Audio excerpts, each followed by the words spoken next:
ఓం నమో భగవతే శ్రీరమణాయ. ప్రశ్న: ఆత్మసాక్షాత్కారం పొందిన వారికి మెలకువ, స్వప్నం, సుషుప్తి అనే 3 అవస్థలు ఉండవంటారు, నిజమేనా? జవాబు: ఆ 3 ఉండవని ఎట్లా అంటున్నావు?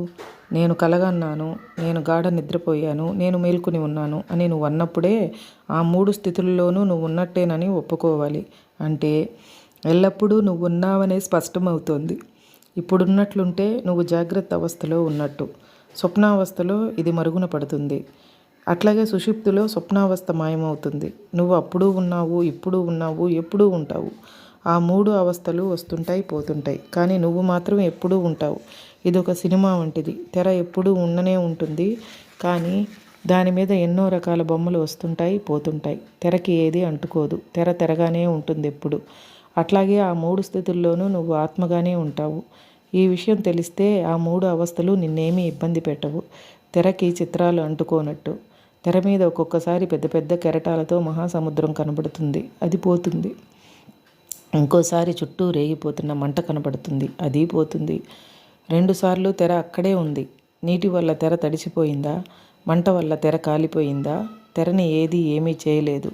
అట్లాగే మెలకువగా ఉన్నప్పుడు కానీ, స్వప్నంలో ఉన్నప్పుడు కానీ, సుషుప్తిలో ఉన్నప్పుడు కానీ జరిగే వాటికి వేటికి నీ మీద ప్రభావం ఉండదు. నువ్వు నీ ఆత్మగానే ఉంటావు. ప్రశ్న: అంటే ఆ 3 అవస్థలు ఉన్న మనుషులపై వాటి ప్రభావం ఉండదంటారా? జవాబు: అవును. ఈ అవస్థలన్నీ వస్తుంటాయి, పోతుంటాయి. ఇవేవి ఆత్మకు పట్టవు. దానికి ఒకే ఒక అవస్థ ఉంటుంది. ప్రశ్న: అంటే అటువంటి వ్యక్తి ఈ ప్రపంచంలో ఉన్న ఒక సాక్షిగా మాత్రమే ఉంటాడన్న అర్థం?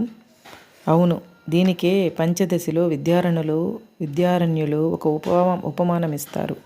నాటకశాలలో రంగస్థలం మీద పెట్టిన దీపాన్ని నాటకం జరుగుతున్నంతసేపు ఆ దీపం ఏ విచక్షణ లేకుండా అన్ని పాత్రధారులని కనపడేటట్టు చేస్తుంది. వాళ్ళు రాజులైనా, సేవకులైనా, నర్తకులైనా, ప్రేక్షకులైనా సరే.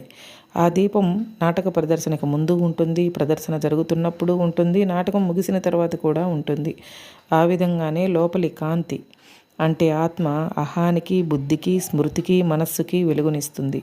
దానికి మాత్రం పెరుగుదల, క్షీణించడం అంటూ ఏమీ లేదు. గాఢ నిద్రలో, ఇతర అవస్థలలో అహం ఉన్నట్టు కనిపించకపోయినా ఆత్మ మాత్రం ఏ గుణము లేకుండా ప్రకాశిస్తూనే ఉంటుంది ఎల్లప్పుడూ. అసలు ఆత్మసాక్షి అనే భావం మనసులో ఉన్నదే. అది ఆత్మ గురించిన కేవల సత్యం కాదు, సాక్షిభూతం అనడానికి పదార్థాలతో సంబంధం ఉంటుంది. ఆ సాక్షి పదార్థము మనసుచే కల్పింపబడినవే. ప్రశ్న: చైతన్యానికి గల ఆ 3 స్థితులు తురియ అవస్థకి ఏ విధంగా తక్కువ? ఈ 3 అవస్థలకు ఆ 4వ దానికి సంబంధం ఏమిటి? జవాబు: ఉన్నదల్లా ఒకే ఒక అవస్థ. అది చైతన్య స్థితి, లేక ఎరుక, లేక ఉనికి. ఆ 3 అవస్థలు మెలకువ, స్వప్నం, సుషుప్తి సత్యం కానే కావు. సత్యం ఎప్పుడూ ఉంటుంది. అన్ని అవస్థలలోనూ ఉండే ఆ నేను, ఆ ఉనికే సత్యం అసలు. మిగిలిన 3 వాస్తవాలు కావు. అందువల్ల వాటికి ఎంత సత్యముందో చెప్పడం కష్టం. స్థూలంగా ఇట్లా చెప్పవచ్చు: ఉనికి లేక చైతన్యం ఒక్కటే సత్యం. చైతన్యానికి మెలకువని జోడించిన స్థితిని జాగ్రత్తావస్థ అంటాం. అట్లాగే చైతన్యానికి నిద్రని జోడించిన స్థితిని సుషుప్తి అంటాం. చైతన్యానికి కళని జోడించిన స్థితిని స్వప్నావస్థ అంటాం. అన్ని చిత్రాలు వస్తూ పోతూ ఉండే తెర చైతన్యం. ఆ తెర సత్యం. చిత్రాలు దానిపై కదలాడే నీడలు. ఎంతకాలంగా అలవాటైపోయిన కారణంగా ఈ 3 అవస్థలని నిజమని భావించి ఎరుకని లేక చైతన్య స్థితిని 4వ అవస్థ అంటాం. 4వ అవస్థ అంటూ ఏమీ లేదు. ఉన్నదల్లా ఒకే ఒక అవస్థ. నిజానికి స్వప్నావస్థకి, జాగ్రత్తావస్థకి తేడా ఏమీ లేదు. ఎటొచ్చి స్వప్నావస్థ తక్కువది, జాగ్రత్తావస్థ పెద్దది.